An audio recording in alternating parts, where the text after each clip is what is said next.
මෙහෙමයි අපි චුට්ටක් මතක් කරලා දෙන්නම් අපේ හිතවතුන්ට මොකක්ද අපි උදෑසන ඉඳන් මේ උපසවන ආරම්භයෙන් ගන්න කතා කරන්න කියන කාරණේ. බෞද්ධ චිකිත්සක ක්‍රම පිළිබඳව කතා කරනවා. ටිකක් බරපතල වැඩි. හරි. මේ කියන්නකෝ.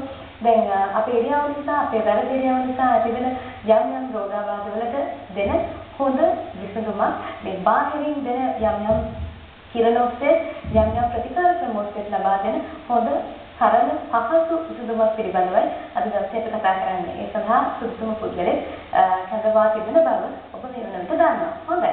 ආචාර්යතුමනි දැන් හරිම කනගාටුදායක තත්ත්වයක් තියෙනවා මේ ලෝකයේ දියුණුවත් එක්ක අපි හරි ඉක්මනට ඉගෙන ගන්නවා වැරදි දේවල් මොනවද කියලා හරි දේවල් මොනවද කියලා මොකද දැනගන්න තියෙන ක්‍රම වැඩි තාක්ෂණයේ දියුණුව. හැබැයි මේ දියුණුවත් එක්කම වැරදි දේවල් යෙදෙන්න තියෙන ඉඩ වැඩි. දැන් ඉස්සර වගේ නෙවෙයි ගල්යන් ලියපු ගල් පාවිච්චි කරපු ඒ කාලේ ගියා. ඉතින් ඒ කාලේ අපිට ඉන්න බෑ. නමුත් කාලෙ වෙනස් වෙනවා. හැබැයි දැන් ඉස්කෝලේ ගෙනියනකොට විශාල පොත් ප්‍රමාණයක් දරුවන්ට ගෙනියන්න සිද්ධ වෙනවා. බෑග් එක දාගෙන. මේක හරි සෝචනීය තත්ත්වයක් අපිට දකින්න සිද්ධ වෙනවා. සමහර වෙලාවට දෙමව්පියෝ පුළුවන් තරම් දුර ගෙනියනවා. එතනින් එහාට දරුවෝ කරේ තියාගෙන යනවා. ඉතින් හරි අපහසු දෙයක්. මේකට විසඳුමක් නැහැ. හාසල පැත්තේ. අපි බෞද්ධ චිකිත්සක විසඳුමක් තියෙනවා. ඔය එතකොට මේකට ස්කූල් බෑග් එකක් නිර්මාණය වෙලා තියෙනවා දැනට පිටේ ඉල්ලගෙන යන බෑග් එක. හැබැයි මේක අවස්ථාව ගන්නවනේ මේ මම හිතන්නේ ගුරුවරුන්ටත් අපි මේක කියන්න ඕනේ. දැන් අපි කාලසටහන කරන පොත්පත් ගෙනියන එක මම හිතන්නේ ගොඩක් දරුවෝ දැන් කෙරෙනවා වගේ ඉරුම පොත් ගෙනියනවා.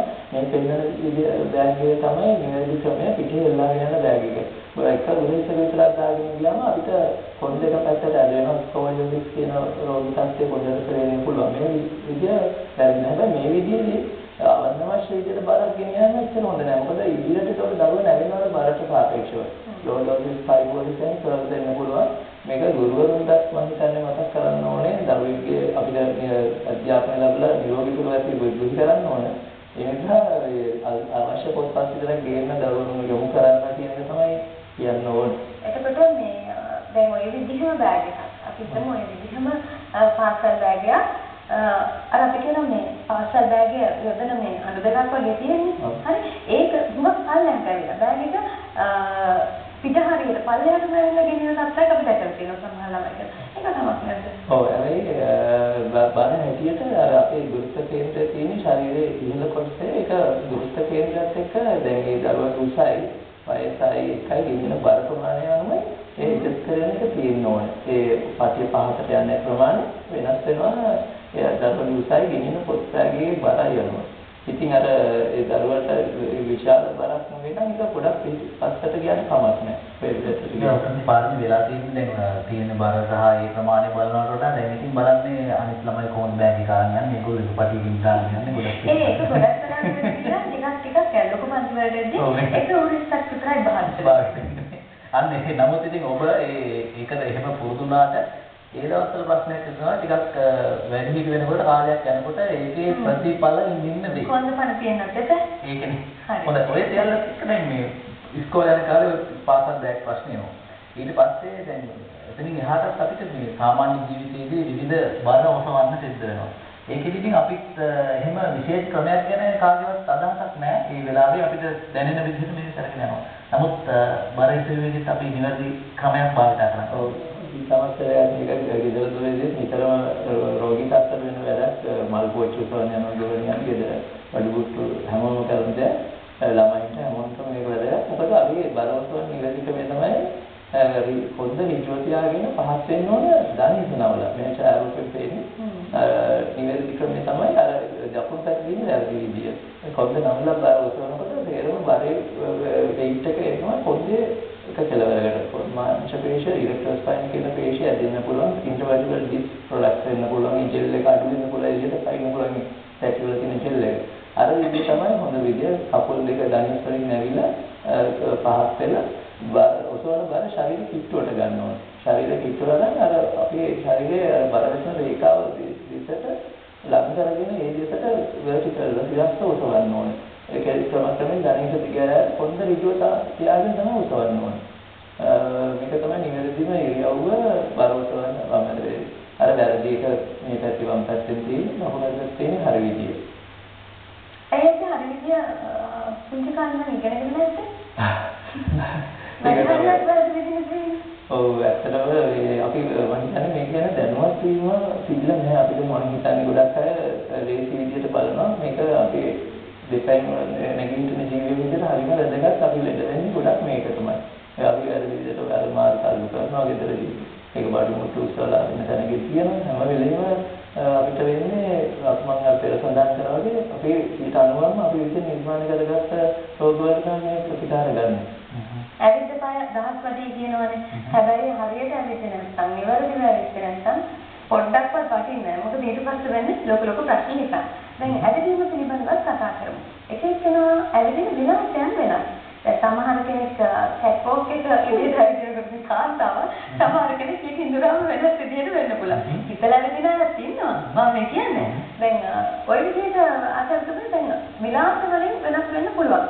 හැබැයි මොන විලාස අනුගමනය කරත් ඒ තුළ තියෙන නිර්වද්‍යතාවය කොහොමද රැකගන්නේ ඇවිදීම කියන කාරණය. ඔව් ඒකත් මාතෘ පෙන්වන්න පුළුවන් ඡායාරූපයකුත් අපි ලෑස්ති කරලා තියෙනවා. ඒ කියන්නේ අපි අර ඉස්සෙල්ලා අර කියනවා අපි ගුරුත්ව කේන්ද්‍රය ගුරුත්ව ආකර්ෂණයට බලපාන විදිහට අපේ ශරීරයේ බර තුලනය කරන රේඛාව.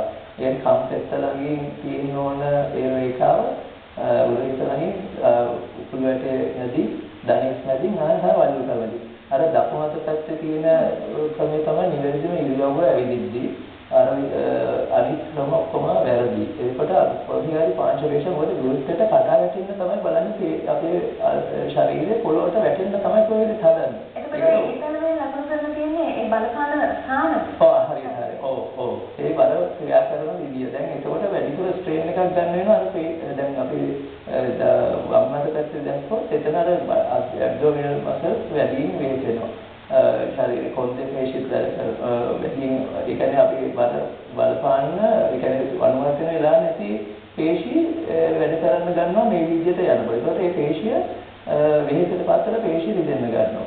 අර දැන් දෙවිනියට වම්මත කියන දෙවියන් කෙනෙක්ගේ ලෝ ඩෝසිස් කියන තත්ත්වයට ඇවිල්ලා තියෙන කියන්නේ ඒකදී කොන්ද වේදනාවල් එන්න පුළුවන් මේ විදිහට ගියාම තුන්වෙනි එකේ සයිකෝසිස් කියන පැත්තට බර වෙලා ගියේ. ඒකත් වැරදි කරනවා. මේ වෙද්දී ඒ කියන්නේ අපි බර තුලණය වෙනට මේ ඒ කියන්නේ අපි අනුමත වෙලා තිනවා දෙහි බර දාන්න පුළුවන් පේශිය. අගුරුත්වාකර්ෂණයට වීමට නොවැටි තියාගන්න ශරීරයේ අනුමත වෙලා තියෙන පේශි වලට අමතරව වෙනස් පේශි ක්‍රියා කරනවා මෙවැනි දැන් ඉරියව්වලට. ඒකවල මේ පේශියකට ඔරොත්තු දෙන්නේ ඒක වේදනකට පස්සට වේදනාවල් වෙනවා. අන්තිමටම තියෙන දකුණට අන්තිමට තියෙන විදිහට ගිය සිරස්ස තියෙනකොට ගුරුත්වයට පේශි කඩා වැටෙන්නේ නැතුව තියාගන්න පුළුවන් වේදනාවක් නැතුව අපිට සුවසේ දිගු කාලයක් නිරෝගී ජීවත් වෙන්න පුළුවන්. අචාතුම දැන් සාමාන්‍ය ජීවිතයේ දැන් අපි ඇවිදීමේ උතුම් භාවිත කරනවා. ඒ වගේම දැන් අපේ ශරීර සෞඛ්‍යය යහපත්ව තබා ගන්න අපි අර ඇවිදිනවා ජොගින් කරනවා කියන්නේ. දැන් උතරදී සාමාන්‍ය ඇවිදින එකයි ඔය මේ අපි ශරීරයේ සුවතාව පිණිස මේ යන එකයි අතර වෙනසක් තියෙනවා බොහෝ දුරට. එතනදිත් අපි භාවිත කරන ඉරියව්ව වෙනස් වෙන්න ඕනද?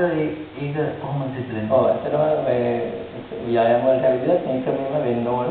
දැන් ව්‍යායාමකදී බලාපොරොත්තු වෙනවා අපි දැන් හුඟක් දුරන්නේ බර අඩු කරගන්න ඔය කැලරි බර්න් කරගන්න. ටිකක් හයි ඒකට ටිකක් වේගවත් ඇවිදින්න වෙනවා පය වීසි කරලා ඒ ඉරියව්ව ඒකට අදාළමයි. මෙන්න ඉරියව් වලින්ම ඉන්න ඕන.